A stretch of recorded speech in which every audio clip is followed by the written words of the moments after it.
அனுதினமும் உம்மில் நான் வளர்ந்திடவே அனுக்கிரகம் தர வேண்டுமே. அனுதினமும் உம்மில் நான் வளர்ந்திடவே அனுக்கிரகம் தர வேண்டுமே.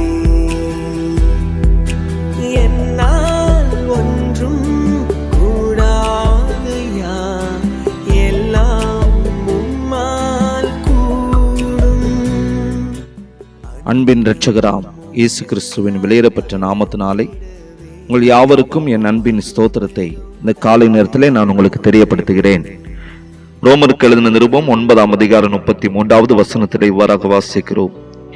இதோ இடறுவதற்கான கல்லையும் தவறுவதற்கான கண்மலையையும் சியோனில் வைக்கிறேன், அவரிடத்தில் விசுவாசமாய் இருப்பவன் எவனோ அவன் வெட்கப்படுவதில்லை என்று எழுதியிருக்கிறபடி ஆயிற்று என்று சொல்லி நாம் பார்க்கிறோம்.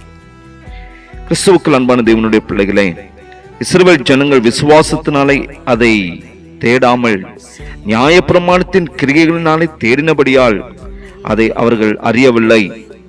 இடறுவதற்கான கல்லில் இடறினார்கள். இயேசுவின் மீது விசுவாசத்தை வைக்க தவறிவிட்டார்கள். அது நிமித்தமாக இரட்சிப்பு பிரஜாதிகளிடத்திலிருந்து கடந்து வந்தது. இயேசுவோடு கூட இருந்த சீசரிலும் கூட தவறி விழுந்தார்கள்.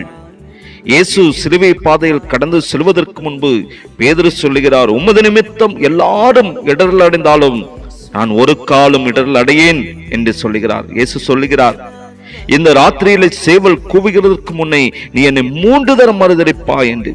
மீண்டும் பேதுரு சொல்லுகிறார், இல்லை ஆண்டவரே, நான் இடறி விழ மாட்டேன்.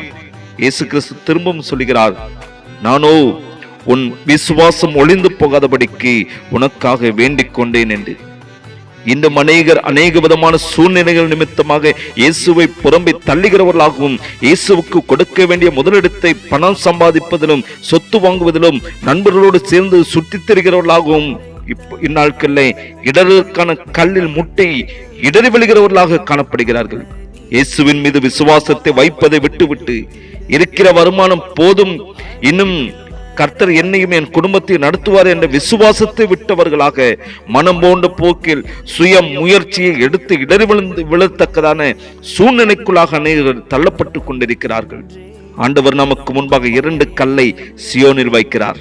ஒன்று இடறுவதற்கான கல், மற்றொன்று அஸ்திபாரம் உள்ள மூளைக்கல். வசனம் சொல்லுகிறது, ஆதலால் கர்த்தராகிய ஆண்டவர் உரைக்கிறதாவது, இதோ அஸ்திபாரமாக ஒரு கல்லை நான் சியோனில் வைக்கிறேன், அது பரீட்சிக்கப்பட்டதும் வெளியேறப்பட்டதும் திட அஸ்திபாரம் உள்ளதுமான மூளைக்கல்லாய் இருக்கும், விசுவாசிக்கிறவன் பதறான் என்று ஏசாயா தீர்க்கதரிசி சொல்லுகிறார்.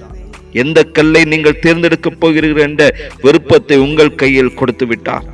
மூளைக்கல் பரீட்சிக்கப்பட்ட கல், மூளைக்கல் வெளியேறப்பட்ட கல், மூளைக்கல் திட அஸ்திபாரம் உள்ள கல்.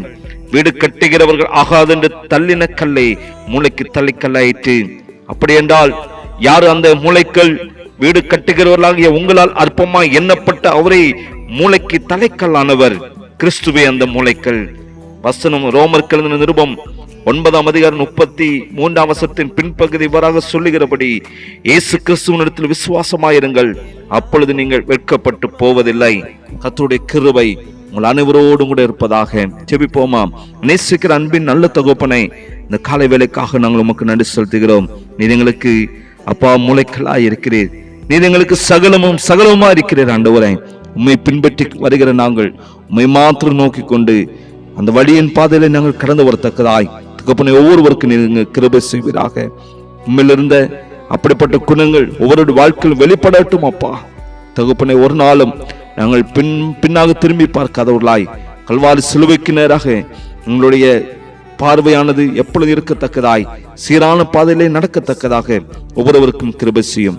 இயேசுவின் நாமத்தில் ஜெபிக்கிற நல்ல பிதாவே, ஆமேன், ஆமேன்.